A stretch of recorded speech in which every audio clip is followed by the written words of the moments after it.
Love all of that. Okay, so if you guys aren't super busy writing all the time, are you reading something? What are you reading and do you love it?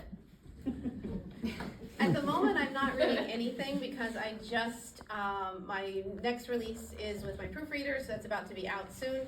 And I started drafting Like, two. we're reading our own books. Yes.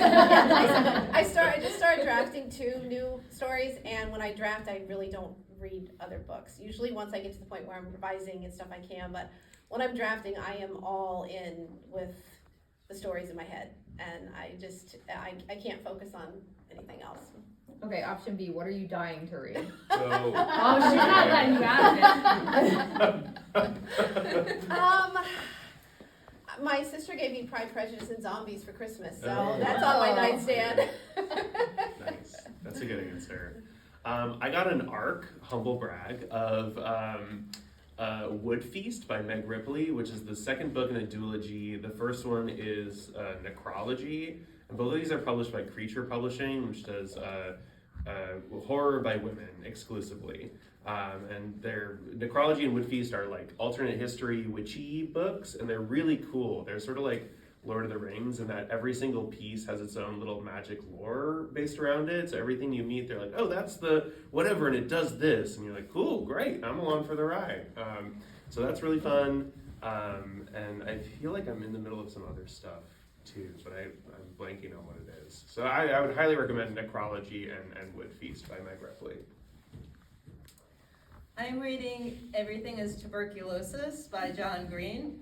So it's nonfiction, which is not my usual genre, but I loved this book, and I love it because it's not just about a disease, it's about what it means to be human and how things like tuberculosis bring out the best and the worst in people. And that's a theme that kind of runs through a lot of my stories. I'm a terrible modern day reader because I am a freelance editor, and basically every book that I read is not a book that is out right now because I don't have time to read for fun and read for editing, and editing pays me. So what I'm reading right now is a sort of magical academic, really cool book that I love it, but I can't really talk about it. But it's by an indie author. It's by an indie author with a pen name, which I cannot reveal either. So I have nothing to say here, but I do a lot of reading, but none of it is books that are on the shelves. And when people ask me to talk about modern books that are out, that are new releases, I draw blanks and I look like a complete idiot because I have nothing. Okay, I'm the opposite because I'm a school librarian. So I read for my job, and I'm also in 2 book clubs, and I have a pretty long commute to work, so I do a lot of audiobooks. So I've always got multiple books going on. I'm reading Michael Pollan's new book. He's got a new book about consciousness that's called A World of Ears. I love it. So I read anything. He's my favorite science writer, so I'm reading that. I just finished God of the Woods, which is really good. And my next up to read is The Correspondence by Virginia Evans, which I don't know if anyone's heard of that. It was a book that basically the women of Book Talk and Bookstagram decided they were going to make it a hit, and they did. I love that. It makes me so happy. I'm currently reading Karl Uwe Knausgaard's Spring Seasons Quartet, rather. Spring was the one I just finished. Third or fourth. It's a really beautiful nonfiction series where it's essentially him writing a love letter to his unborn daughter, which about the most mundane things in the world: dirt, tile floors. And he talks about it in ways that are super mundane, but then it explodes in quick succession into beautiful metaphor. And I also find it just fitting that I'm reading it right now because the sequel to my debut novel takes the main character from the first book and puts him into a situation where he is now juggling fatherhood.